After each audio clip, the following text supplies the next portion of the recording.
Hello, my friends. We've got a special one today because we're going to cover the Human Growth and Development CLEP. So let's talk about this exam because it was much easier than I thought it was going to be. I created a quick prep bundle to help me study, and I spent about 4 hours, 4 to 5 hours, going through with the fire hose method and the YOLO mode enabled. If you don't know what that is, I've got another video explaining it all. My theory was that even if I completely blew this one, I would know what I needed to study for next time. The good news is that this was more than enough for me to pass with a score of 64. Now, if I had spent another day or two studying, I could have easily scored in the mid to high 70s. I didn't see anything unexpected on the test. I just needed to go over what I'd studied a few more times to remember everything and crush it completely. The Quick Prep Bundle went live today, and I'll leave it up free for a week. Go ahead and grab it if you're planning on taking this one in the next 2 months. If you're seeing this one after the free trial expires, don't worry about it. The free study guide that we have covers the exact same material. It just lacks some of the studying tools since they cost the site money to run. Go through the free study guide, the flashcards, and the practice tests, and you'll have just as good of a pass as I did today. Now, if you are using the free study guide, I'd probably give it a week or so of solid study, depending just on how fast you read and how confident that you really are. Now let's talk about what was on the exam and what you can expect from it. As always, I won't be going over specific questions as that's against the rules, but I can point you in the direction of what you need to concentrate on. First one, and by far the largest, psychologists and their theories. Psychologists, behavioralists, evolutionists, all those guys and gals. If you know those, you're likely to be good on over half of the exam. The fact sheet tells you that theoretical perspectives only make up about 10% of the exam, but you'll see theorists scattered all throughout the other categories. Much of the rest of the content is based on these people's works, so if you know them well, you'll know the answers.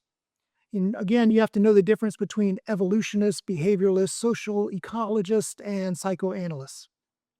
A quick list for the people to look up and know well would be Pavlov, Bandura, Erikson, Freud, Piaget, Vygotsky, Bronfenbrenner, Kohlberg, Chomsky, Carey, Apgar, Skinner, and Levinson. We cover all of these and their theories on the free study guide, so don't worry about if you didn't catch all that. If you know those folks well, you'll be well on your way to not only pass this exam, but also the other psychology exams, like the Introductory Psychology CLEP, Educational Psychology CLEP, and others. A word of warning, it won't be enough to simply know who came up with what theory. You'll need to understand how to apply these theories to scenarios that you're given.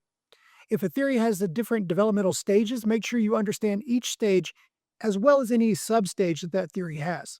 The official sample questions are on point for this exam, so here are a couple that show exactly what I'm talking about. The first one is actually easier than it needs to be because it tells you the theorist and gives you a lot of info about the subject. If you know Erikson's stages, you'll know that generativity versus stagnation is the correct answer because it's the stage where people get fulfillment from helping society and leaving a legacy versus feeling unproductive and self-absorbed. On a personal level, I think this is kind of cool because that's what Free-Clep-Prep is for me, a way to help others. I suppose I've chosen generativity as well. It's so much easier to read than actually say out loud. Here's another example for you. If you know Diana Baumrind's theories, you'll know the answer is permissive. This kind of thing happens throughout the exam. If you know the people and their theories, you're well on your way to passing. The second area I'd concentrate on is the stages of development. This starts at conception and continues into old age. You should know the development from the zygote to the baby. Understand the effects that genetics can have during pregnancy, as well as external factors like smoking, drugs, malnutrition, and more. Here's another question from the sample to show you what I mean. You'll need to know exactly what thalidomide is and what kind of defects it causes in order to answer this one correctly. In this case, the answer is A, because thalidomide can cause stunted or missing limbs, and those would be visible with an ultrasound. I would still know the other answers as well because they all have their place on this exam. Once a baby is born, you'll need to know how they develop physically, such as fine motor skills and sensory changes. Intellectually, such as speaking and spatial awareness, and emotionally, such as the primary emotion development, as well as attachment to caregivers. Again, there are theories and theorists sprinkled all in here, so if you know those, you'll have little problem answering most of these questions. You'll likely get questions about adolescence, midlife, and old age. Most of these are going to be developmental type questions that ask you to identify what stage someone is in based on their behavior or physical symptoms. You might get asked about childhood education or parenting skills, like our earlier sample question.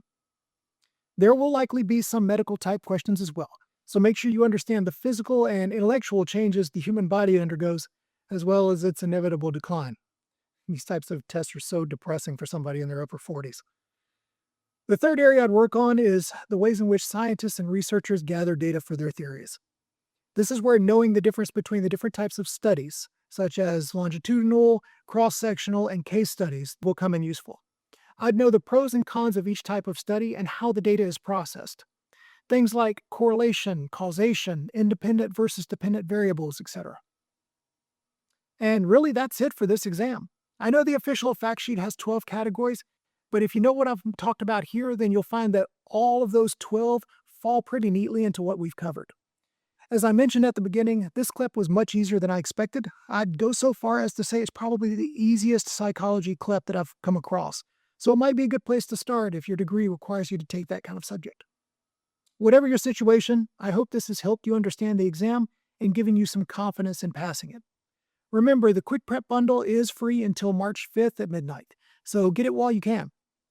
I usually offer these free for a week so you guys can help me test them before they go for sale. You can hit the subscribe button to get notified when other bundles and videos are available. I'm wishing you all the best on your college journey, and I'll see you next time.